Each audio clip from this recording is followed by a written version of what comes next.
Con ustedes, el profesor Moisés Vázquez, con la clase Vida Ministerial. Continuamos. Es contradictorio que el Señor Jesucristo, aunque no participó en política, logró reunir multitudes que más tarde, sin razón alguna, le rechazaron al punto de lograr su muerte. Además, aun quienes le rechazan inconscientemente, lo toman en cuenta al referirse a alguna fecha, porque este hombre dividió la historia de la humanidad en dos, como nadie más lo ha hecho. Su mensaje era no solo de palabra, sino también de hecho. Su gran trabajo, como razón misma de las misiones, y como aquel quien hizo discípulos para predicar a las naciones, nos llevó a nosotros al conocimiento de la verdad. Por lo que la ordenanza dada a sus discípulos antes de partir de este mundo es también para nosotros el día de hoy. Dice el Evangelio: por tanto, id y haced discípulos a todas las naciones, bautizándolos en el nombre del Padre, del Hijo y del Espíritu Santo, enseñándoles que guarden todas las cosas que os he mandado. Y estamos seguros, usted y yo, que aquel quien la buena obra empezó, será fiel en completarla, en usted y en mí. Su nombre, Jesús de Nazaret. Inspirados en el impacto que Jesucristo dejó en nuestras vidas, veamos algunos puntos de la vida ministerial del siervo de Dios en el presente. Ustedes se han dado cuenta que hemos hablado del ministerio del Señor Jesucristo. En segundo lugar, ahora vamos a hablar de la vida ministerial del siervo de Dios en el presente. La vida ministerial inicia con un llamado divino, el cual es único en cada persona. Mencionaremos algunos personajes de la historia relevantes para nosotros el día de hoy. Recordamos a aquel gran líder llamado Moisés.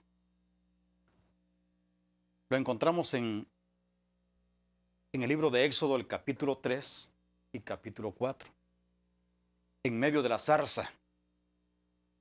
¿A cuántas personas Dios se le apareció una zarza? ¿A usted se le apareció Dios en una zarza? A nadie más. La Biblia habla de un solo hombre llamado Moisés, que se le apareció en aquella zarza. En el primer libro de Samuel, el capítulo 3, Dios le habla a aquel hombre que estaba durmiendo. Mire la manera en que Dios llama. ¿A cuántas personas Dios le ha hablado en el templo mientras dormía? Únicamente a Samuel.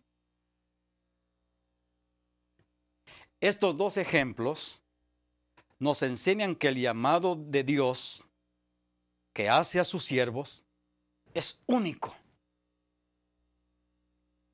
¿Recuerdas cuando Dios te llamó? ¿De qué manera lo hizo el Señor? Todos ustedes tienen un llamado completamente diferente. Nadie se parece al otro. Él interviene soberanamente en nuestras vidas y nos saca del lugar donde estamos y nos da una misión a realizar.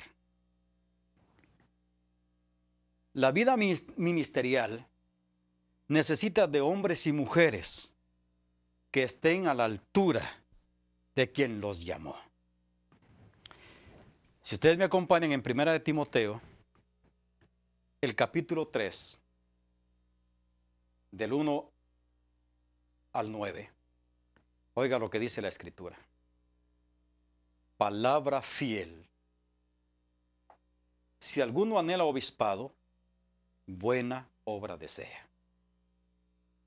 Pero es necesario que el obispo sea irreprensible, marido de una sola mujer, sobrio, prudente, decoroso, hospedador, apto para enseñar,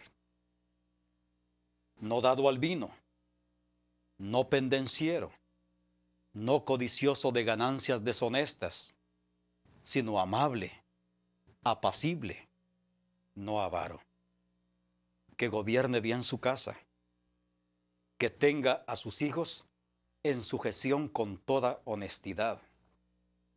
Pues el que no sabe gobernar su propia casa, ¿cómo cuidará de la iglesia de Dios? No un neófito, no sea que envaneciéndose caiga en la condenación del diablo. También es necesario que tenga buen testimonio de los de afuera, para que no caiga en descrédito y en lazo del diablo.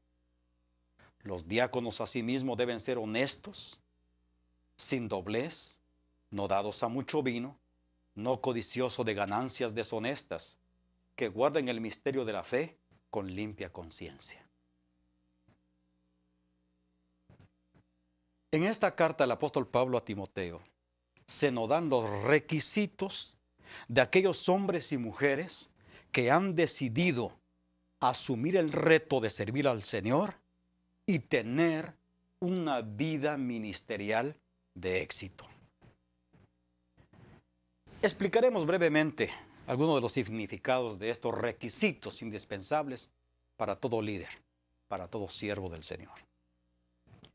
Cuando dice irreprensibles, que nadie tenga que señalarle.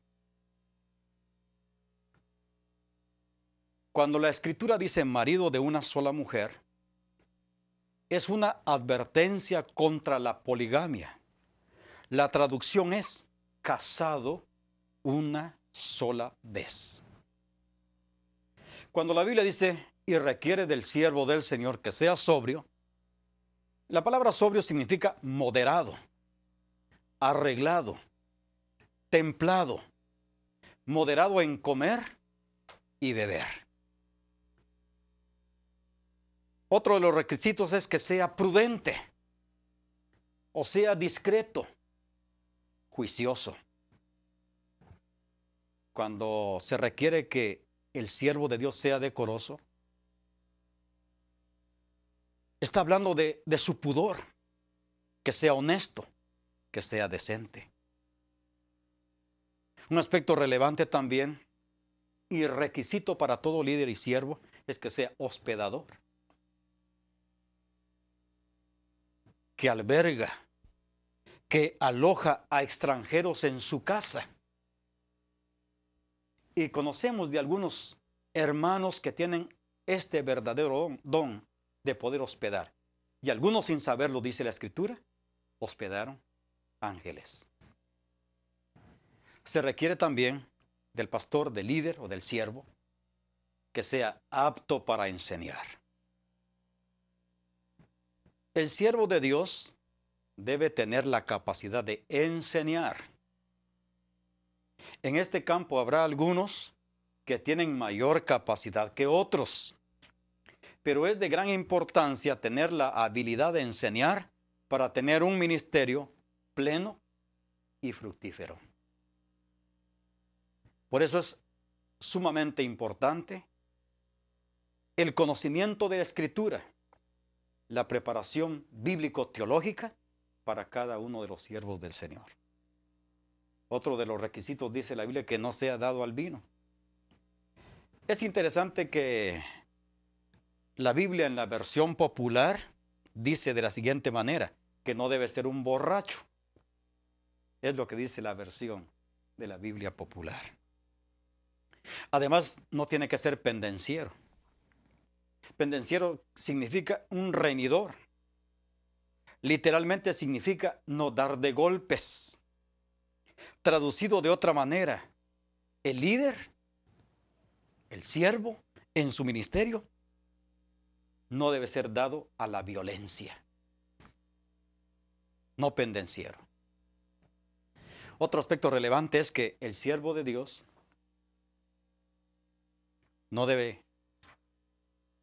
no codicioso de ganancias deshonestas. Debe mostrar evidencia que no posee un espíritu de codicia.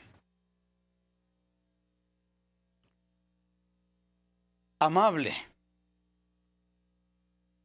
significa afectuoso, complaciente. No se hace referencia a mantener bajo control el temperamento, sino la capacidad de soportarlo todo ante las presiones, con gentileza y paciencia. Esto es ser amable. Además, debe ser apacible. Mire cuántas características. Apacible significa ser agradable, como muchos de ustedes. Afable, placentero. Cuando la Biblia dice que el siervo de Dios no debe ser avaro, en otras palabras, no debe ser codicioso, tampoco debe ser tacaño. Cuando la Escritura requiere de que el siervo de Dios debe de gobernar bien su casa, porque la disciplina inadecuada de un padre o ausencia de ella lo elimina de inmediato para gobernar la iglesia. Es importante entonces tener en sujeción a los hijos con buena disciplina. Que tenga en sujeción a sus hijos con toda honestidad. Que sus hijos sean obedientes y respetuosos. La disciplina firme en amor y en oración en los años formativos de nuestros hijos será determinante cuando llegue el momento en que ellos decidan el rumbo de su vida. Muchos siervos de Dios, por salvar a los hijos de otros, descuidan a los suyos. Es donde nosotros tenemos que tener mucho cuidado en poder orientar y formar a nuestros hijos para la vida futura. Un requisito indispensable que menciona este pasaje aquí en la primera carta del apóstol Pablo a Timoteo es que el líder no tiene que ser un neófito. Esta, amados hermanos, es una advertencia contra el ascenso inmediato hacia el liderato de un recién convertido. Se requiere de madurez y experiencia. La razón de no poner a un neófito en el liderato es porque falta la preparación y puede ceder a la tentación y al orgullo espiritual y como consecuencia, como dice el pasaje, caer en la condenación del diablo. La versión popular nuevamente dice: no sea que se llene de orgullo y caiga bajo la misma condenación en que cayó el diablo. Otro requisito es que el siervo de Dios o el líder en su ministerio debe ser de buen testimonio de los de afuera. En el andar ministerial del siervo de Dios debe ganarse el respeto y la confianza de la comunidad ajena a la iglesia, si desea ganar para Cristo a quienes la componen. El siervo de Dios debe desear con todo su corazón que los demás lo consideren sin reproche alguno. De otra manera, dice el apóstol Pablo, se expone a la misma suerte que les espera a quienes han caído presas del orgullo espiritual. La vida ministerial requiere de hombres y mujeres que puedan salir triunfantes en medio de la crisis. ¿Recuerdan que mencionamos las crisis de nuestro Señor Jesucristo? Nosotros también vamos a enfrentar crisis en nuestro ministerio. Y una de las crisis es la crisis de la duda. En la vida ministerial muchas veces nos preguntamos ¿por qué? ¿Podré hacerlo? ¿Tendré poder? ¿Hasta cuándo, Señor? No es justo. Estas son crisis de duda. Hasta cierto punto es normal que las tengamos, pero estas no deben anidarse en nuestro corazón. Y la solución es postrarse ante el Señor y llevar nuestro asunto ante la presencia de nuestro buen Dios. Cuando salten las dudas a tu vida y a tu ministerio, busca al Señor de rodillas. Quizá una de las crisis que tanto afectan a nuestro ministerio es la crisis económica. Escuchamos por todos lados, el dinero no alcanza. La carestía de la vida. El presupuesto es insuficiente. Es aquí cuando se debe aprender a confiar en Dios y a manejar esta situación sin que dañe nuestra relación con Dios y con nuestro ministerio. Si Dios te ha llamado al ministerio, Él se encargará de suplir todas las necesidades económicas. En San Mateo 6:33 dice: mas buscad primeramente el reino de Dios y su justicia, y las demás cosas vendrán por añadidura. Otra de las crisis en el ministerio puede ser la crisis de enfermedad. Muchas veces Dios permite la enfermedad en el siervo de Dios o su familia para formar su carácter y para recordarle que el ministerio que realiza lo hace en la fuerza de quien lo llamó y no en sus propias fuerzas. Un querido pastor, el día de su graduación, en el año del 76, recibí el título de la licenciatura en psicología, pastor de una iglesia. El mismísimo día de su graduación, sufre un accidente y muere instantáneamente. Un comentario de otro consiervo suyo decía: sin duda, este es el premio que Dios quiere darte, recibirte en la patria celestial. Cuando pudimos ver ese día de su graduación, el féretro, la toga que él usaría para su graduación, los padrinos de su graduación, el decano de la universidad, exactamente a las 5 de la tarde, cuando él recibía el título, este título se lo entregaron a la esposa y la toga sobre el féretro el día de su graduación. Sin embargo, estos eran los planes perfectos de Dios. Una de las crisis aún en la familia ministerial. Crisis de enfermedad. Otra de las crisis es la crisis de persecución. En este siglo XX, parece que hablar de persecución es un tanto imposible, pero ciertamente en muchos lugares, siervos del Señor han sufrido persecución al punto de haber salido del país donde estaban ministrando porque su vida corría peligro. Una pareja de misioneros con sus 2 pequeños niños tuvieron que salir inmediatamente de cierto país europeo debido a la situación política. La salida fue tan rápida que dejaron todas sus pertenencias y tomar lo necesario. Y dejar todo aquello que quizá valor monetario no tenía, pero sentimentalmente era de gran valor para ellos. La esposa, en una entrevista que se le hizo, comentó lo siguiente: me dolió dejar las fotos de mi matrimonio y un regalo especial que mi abuela me había regalado para el día de mi boda. Ellos, convencidos de que Dios les había llamado a ministrar, volvieron a aquel país. El que no entiende los planes de Dios diría: ¡qué locura volver! Querido hermano, si usted está pasando alguna crisis de esta índole, tenga la seguridad que allí donde está, Dios le cuidará. Es una de sus promesas para los siervos del Señor. Debemos aprender a resolver nuestras diferencias además con otros líderes. Qué hermoso sería no tener problemas con otros siervos de Dios. Pero la realidad es otra.